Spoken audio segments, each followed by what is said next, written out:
On the flatlands and the distant Serenus Tolus, more than 6 miles high, with the slope averaging 9 degrees, ran a crisscrossing grid of valleys and canals scourged by ancient splurges of water deposited on the surface from impacts of ice comets and other astronomical bodies, leaving craters and exomatter in places like the Halley's crater.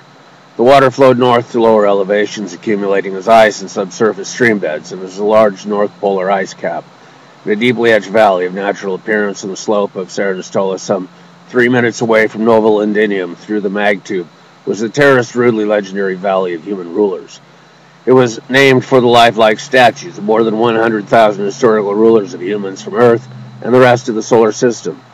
Tiglath-Pileser, Fidel Castro, Sargon Nebuchadnezzar, Ramses, Slobodan Milosevic, Adolf Hitler, Pol Pot, Genghis Khan, Mao Zedong, Henry VIII, Louis XVI, Justinian and Theodore, Idi Amin, Hideyoshi, Margaret Cedar, Huvang Rao, Saddam Hussein, Rory Thermocline, Mallory Bush Clinton V, and thousands of others watched the passing of mass motion, phenomena solar-powered quasi-crystal DNA alloy carved bots on pedestals.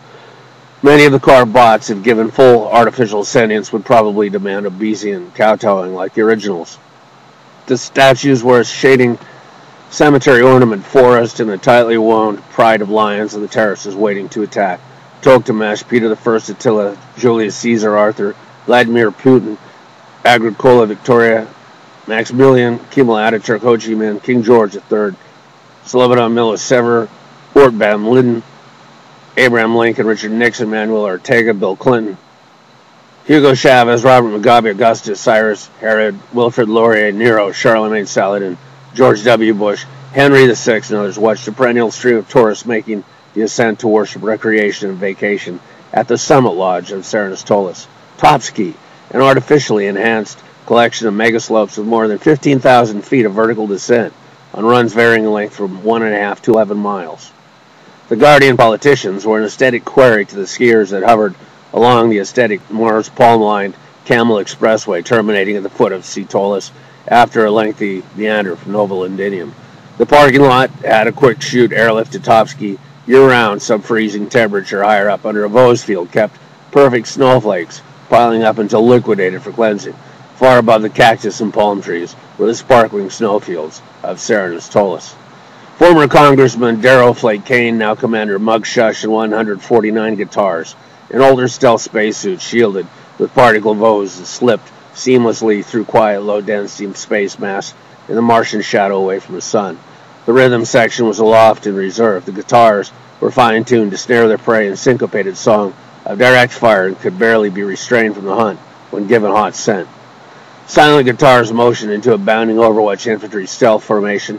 Martian tailored ovular death prep tactics sought silent non-human enemy as well as the mankind.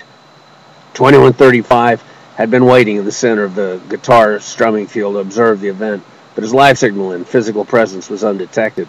Commander Cain Mugg-Pshush moved the guitars out to the Zagreb niche south of Tharsis Tolus at the Ophis Chasmus of the Drake Sea. As they'd fallen upward from the thin mass space in the attraction toward the planetary center of mass from the deep cold of orbit, the black-body corporate transport ferry commander reported comm circuits of corporate iBots and dark side monitors indicating the non-presence of unauthorized personnel on the backside of Tolus. The guitars were traced as a grove niche. The deception Mugg-Pshush had to use in maintaining his relationship with Emperor Prissy and corporate was as much as Prissy himself had had with corporate, Mugg-Pshush thought. The guitars shed stealth suit wings and had micro-retros, locked and loaded a cornucopia of weapons from Warp's evil weapons of war mobile think tank, which never took days off. It stank with the fetid corruption of Thanatos, a pagan demiurge of death. The people weren't allowed patents in Tawuth, of course, but a portion of every weapon sale Warp made to corporate increased the weapon inventory's food allotment for 7 days.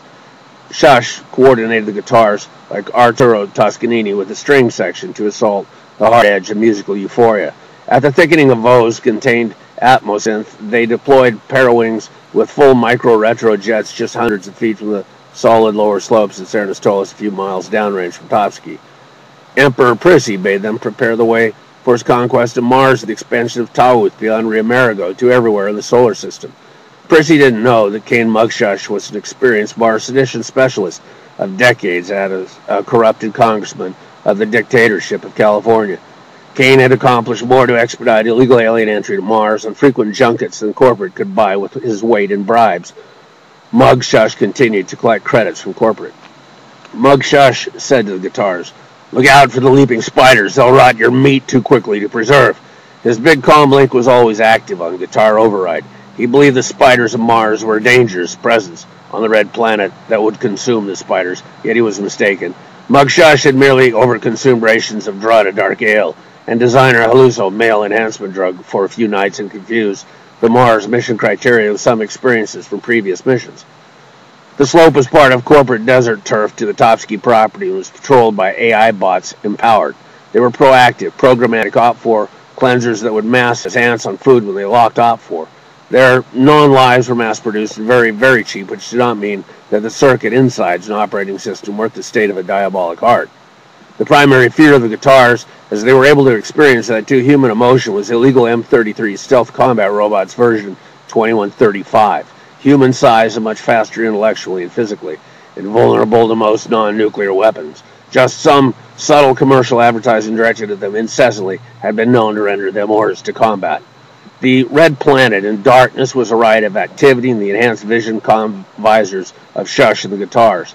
They prowled restlessly, waiting for some foe to assault in silence. Pshush was an ethereally inspired genius over the cruel, ruthless cadre of guitars, except for one deserter guitar gently weeping on a distant moon.